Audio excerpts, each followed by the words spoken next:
8 program yang kami tawarkan pada waktu sosialisasi semuanya sudah dilaksanakan.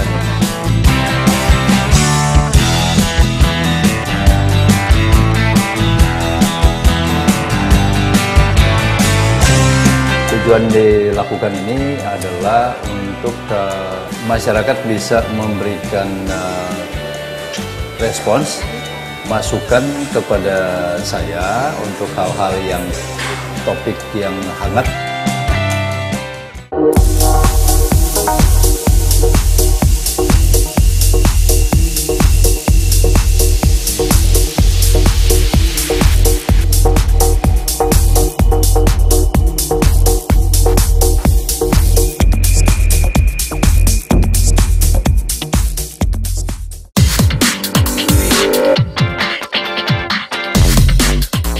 Tamu kita yang satu ini adalah seorang politikus yang pernah sukses di dunia birokrat.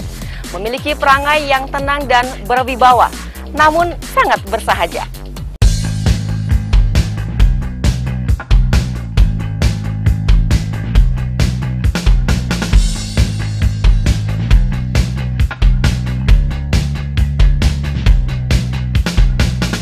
Insinyur GS Vicky Lumentut, Wali Kota Manado periode 2010-2015. Vicky sapaan akrabnya dikenal sosok yang familiar dan populis.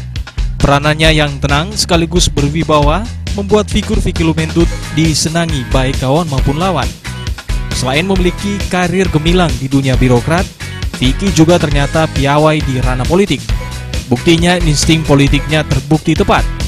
Pada tahun 2010, Vicky Lumentut dipercayakan warga Kota Manado untuk menduduki kursi top eksekutif sebagai Wali Kota Manado.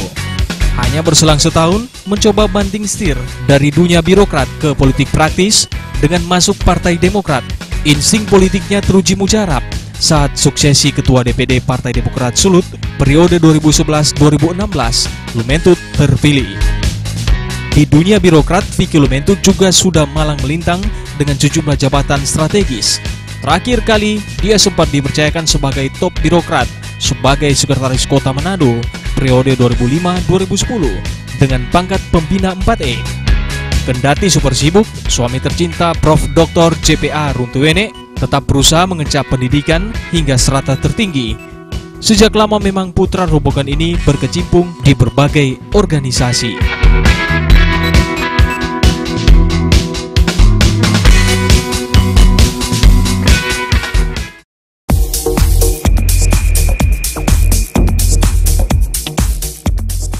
Pernah menjadi kepala biro di Pemprov Sulut dan juga pernah menjadi seorang sekretaris daerah di Kota Manado. Pada tahun 2010, melalui pemilihan kepala daerah secara langsung, tamu kita ini dipilih oleh warga Kota Manado menjadi wali kota di periode 2010-2015. Dan setahun kemudian, karir politiknya semakin gemilang setelah dipilih menjadi Ketua Partai Demokrat Sulawesi Utara. Ya, siapa lagi tamu kita kali ini kalau bukan Insinyur GS Vicky Lumentut, MSI DEA, yang adalah Wali Kota Manado periode 2010-2015. Dan kita akan membahas banyak hal dengan Wali Kota Manado kali ini. Bersama saya Susan Palilingan, inilah Kupas Wali Kota.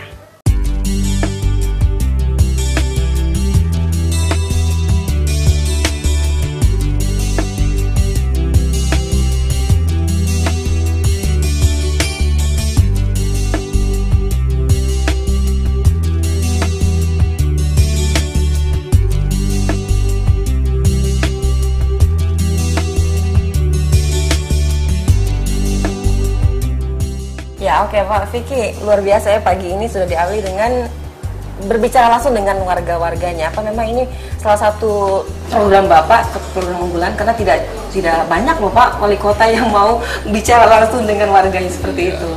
Terima kasih. Jadi Susan sudah sejak hampir setahun ini setiap hari Jumat saya menggunakan waktu pagi hari jam 7 sampai jam 8 untuk berkomunikasi dengan masyarakat Kota Manado lewat radio Jadi interaktif dengan mengambil tema pembicaraan hal-hal yang berkembang di masyarakat yang perlu diberikan penjelasan oleh saya sebagai wali kota.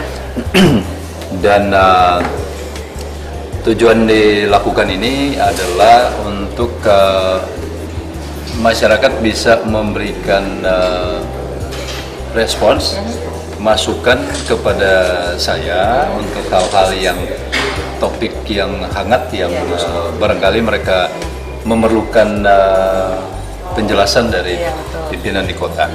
Kenapa? Karena saya tidak punya waktu untuk turun ke 504 lingkungan untuk mendapatkan informasi secara langsung. Tapi kalau melalui komunikasi radio ini mereka paling tidak punya kesempatan di mana saja dia ada. Apakah dia berada di kendaraan, dia berada di tempat kerja, atau masih ada di rumah. Yang penting dia punya telepon, dia bisa melakukan komunikasi, punya radio dan punya telepon, bisa mendengar dan bisa menyampaikan hal-hal yang ingin dia tanyakan. Siap terima masukan dan kritikan juga Pak. Masukan baik bersifat support ataupun bersifat kritikan, ya saya harus terima. Yang penting kritikan itu sifatnya bukan fitnahan, Pak. Kalau kritikan untuk memperbaiki, tentunya saya terima dengan senang hati. Sampai sejauh ini Pak, apa menurut Bapak cukup efektif Pak? Kalau ditanyakan itu dari sisi saya sendiri, saya punya tentunya kepuasan karena bisa menyampaikan kepada masyarakat hal-hal yang ingin saya komunikasikan, yang selama ini barangkali belum banyak masyarakat yang tahu apa yang saya kerjakan di kota. Tapi dari sisi masyarakat ya tentunya mereka nanti melakukan penilaian, mereka anggap efektif atau belum. Cuma sejauh ini setiap Jumat tayangan dari radio ke radio, karena ada 10 radio yang melakukan relay ini. Dari satu radio ke radio yang lain saya berpindah-pindah. Tapi kadang tidak ada di radio karena saya tidak ada di tempat. Kalau saya ada tugas di luar kota, berarti komunikasi itu lewat telepon. Apakah ada di Jakarta atau di mana, saya tetap lakukan. Dan saya belum mendengar ada keluhan dari masyarakat untuk program ini. Bahkan beberapa kali masyarakat memintakan waktunya terlalu singkat. Kalau bisa ditambah lagi. Jadi dari sisi ini berarti saya beranggapan ada penerimaan masyarakat untuk program ini cukup positif ya Pak ya? Sejauh ini positif ya. Oke, sekarang kita akan lihat lagi ya kegiatan Bapak selanjutnya, karena menurut Bapak di mana Bapak akan melakukan kegiatan lagi lain. Karena ini adalah hari bagi pemerintah kota, hari tanpa kendaraan bermotor bagi pegawai, maka saya suka jalan kalau tidak naik sepeda, naik angkot. Tapi hari ini saya naik sepeda. Jadi akan lanjutkan perjalanan kita Pak ya dengan bersepeda lagi. Oke. Karena kita anggap tahun ini hubungan lancar semua kan gitu. Jadi ini kami serahkan ke Pak Wali. Oke. Terima kasih. Ya. Iya Pak ya. Terima kasih bagi ini RRI dan ini memberi semangat lebih kuat lagi bagi saya untuk bekerja. Pak Mucok, berapa hari yang lalu saya di Manado Tua. Iya. Saya telah jelaskan untuk kampung radio. Iya, nanti Pak. Bagaimana teknisnya? Nanti kita lanjuti Pak. Saya sudah sampaikan di sana. Nanti akan ada di pulau di Manado Tua ini komunikasi khusus dengan saya, tapi lewat radio. Iya Pak. Kita ini. Jadi nanti breakdownnya segera kita ini Pak. Pak Hani kan? Pak Hani sudah kita ini. Orang siap menunggu. kampung radio di Manado Tua. Tinggal Bunaken yang saya mau coba. Wah, kalau bisa Bunaken lagi.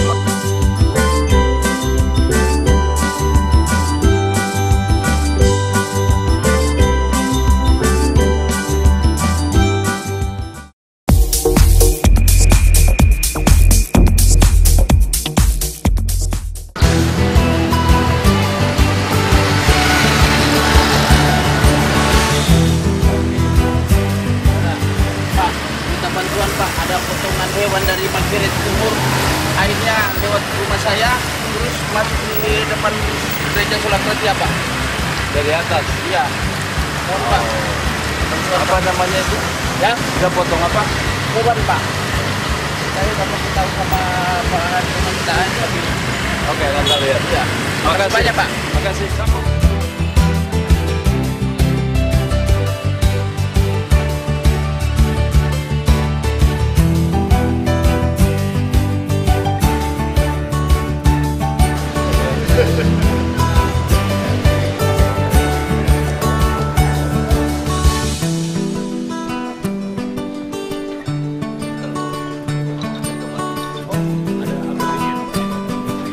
Satu minggu Pak cuma. Satu minggu diberi kesempatan kasih masuk dulu. Kalau memang ada itu si Bapak dan bagian untuk. Tadi malam telepon bernyangka. Udah link kita di besok pagi si Bapak dan sama si Bapak. Berarti dia tidak tahu nih acara isi uang.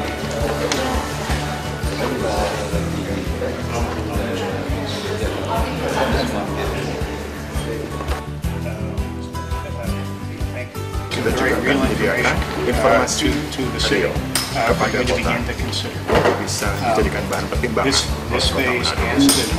fase ini dan juga pada Maret tahun depan.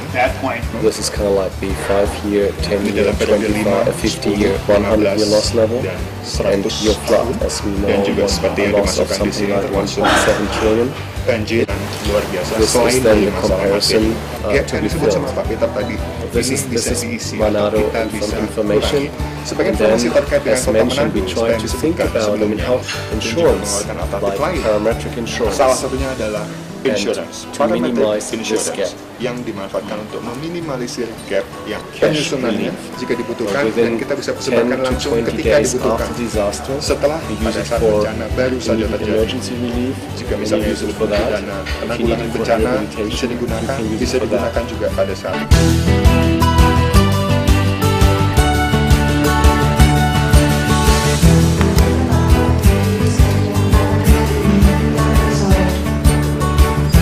Yang dari provinsi juga kan ya, dari UPD dan Kota Manado, konsultan dari Jepang yang ada di sini.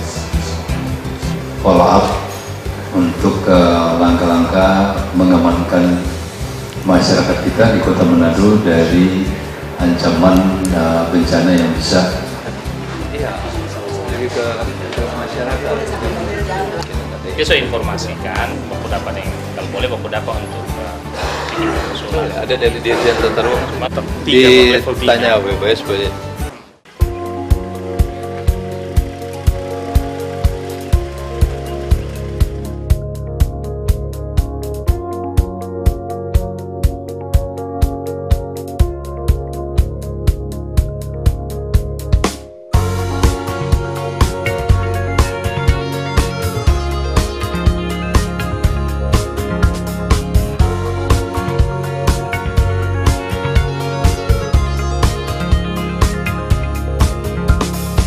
Oke, sekarang Bapak kan memasuki tahun keempat kepemimpinan Kota Manado, Pak. Kira-kira ada nggak sih yang Bapak rasa apa ini sudah puas atau masih ada lagi yang ingin Bapak capai, yang ingin Bapak selesaikan di Kota Manado?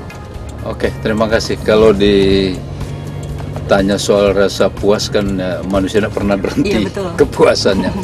Tapi barangkali ukuran saya kalau bisa katakan udah tahun keempat dan apakah sudah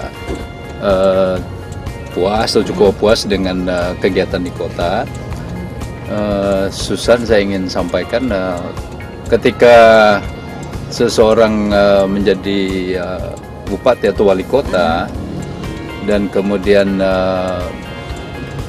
menjanjikan sesuatu kepada masyarakat dan itu bisa dilaksanakan, saya kira kita merasa bangga, merasa nyaman di situ kan.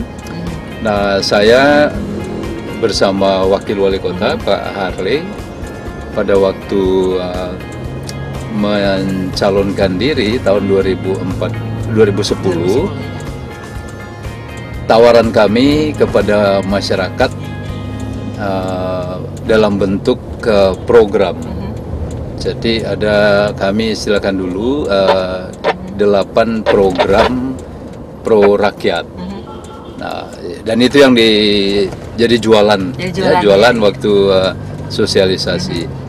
Dan ketika terpilih, maka itulah yang menjadi target atau pekerjaan rumah saya yang harus saya realisasikan dan diperjuangkan bersama dengan DPRD Kota Manado untuk masukkan dalam rencana pembangunan jangka menengah daerah RPJMD Kota Manado 2010-2015.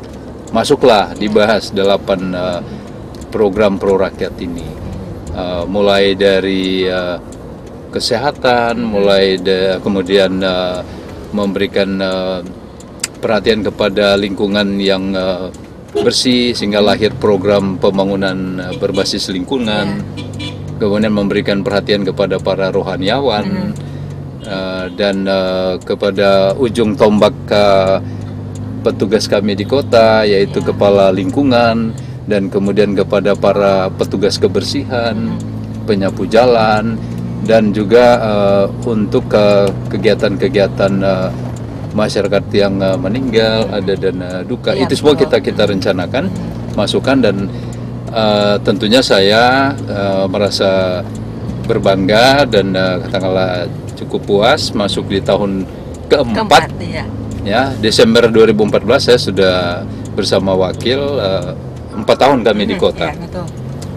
8 program yang kami tawarkan pada waktu sosialisasi semuanya sudah dilaksanakan. Terlepas dari masih ada kekurangan, ya saya harus mengakui masih ada kekurangan, tetapi paling tidak janji kami 8 program pro rakyat itu sudah kami laksanakan. Untuk mencapai tingkat tentunya kepuasan lebih tinggi, ya kita harus benahi mana yang kurang. Jujur kami mengatakan bahwa ada program-program yang sifatnya baru sama sekali kita lakukan di kota ini. Contohnya program universal coverage itu kan baru Kota Manado yang melaksanakan di Provinsi Sulawesi Utara. Kita lakukan tahun 2013 Januari. Dan tahun ini sih 2014 sudah ada namanya BPJS Kesehatan. Tapi itu pun tidak menghapus program universal coverage yang kami rencanakan, karena BPJS belum mengcover semua penduduk yang ada di kota. Nah, di sana kalau masih ada kekurangan, ya memang itu karena baru, ya kita sedang mencari bentuk. Saya istilahkan kepada teman-teman, kalau ibarat ingat orang baris berbaris, ya dari sekolah dari dulu kan ada PBB namanya, peraturan baris berbaris. Nah, sambil mari kita langsung jalan, sambil berjalan barisan itu kita rapi-rapikan, sehingga ada pada satu titik tertentu sudah rapi betul barisan. Tapi kalau mau tunggu dia rapi dulu baru jalan, membuang waktu dan kelamaan. Sementara saya hanya punya waktu 5 tahun di kota ini kan. Dan ini sudah tahun keempat. Tahun keempat. Kalau masih mau tunggu dia jadi bagus semua peraturan baru dilaksanakan, mungkin kita ada program itu cuma bisa janji nggak jadi jalan. Tapi menarik sekali Pak, prinsip Bapak seperti tadi ya. Jadi sambil jalan kita perbaiki, kita benahi. Makanya sambil jalan saya lebih banyak turun, memantau baik dia universal coverage, baik dia dana duka, baik pembangunan berbasis lingkungan. Sambil jalan kita perbaiki, makanya diperbaiki. Kalau dana pembangunan berbasis lingkungan awalnya ada di satu SKPD namanya BPMK. Tapi setelah jalan saya lihat terlalu banyak pekerjaan yang menumpuk di badan itu. Sehingga tahun ini kita cari solusi, kirimkan ke kecamatan-kecamatan.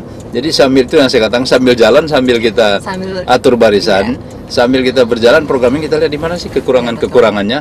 Kita perlahan-lahan cari bentuk yang lebih baik dan lebih sukses. Di kesehatan juga begitu.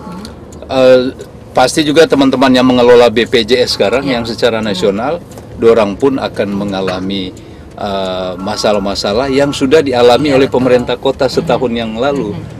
Contoh ya, untuk program ini ketika jalan kita tidak berpikir bahwa akan meledak layanan kesehatan di kota sedemikian banyak. Apa yang terjadi dulu, barangkali orang sakit, orang malas ke rumah sakit karena tidak ada barangkali biayanya terbatas mungkin kan, sehingga sudah pasrah. Sekarang karena pemerintah kota sampaikan kalau sakit dia dilayani gratis, orang pergi mulai dari puskesmas sampai rumah sakit. Salah satu yang sangat mencolok adalah jadi banyak orang yang cuci darah sekarang ini. Nah, cuci darah itu hampir 1 juta, kalau salah 1 juta setiap sekali dia cuci darah. Nah, kalau 1 minggu dia 2 kali cuci darah, 2 juta 1 bulan, berarti saya harus siapkan kepada pasien yang cuci darah 8 juta per bulan, yang sebelumnya tidak mungkin dia dibilang aduh kita sudah banyak pas.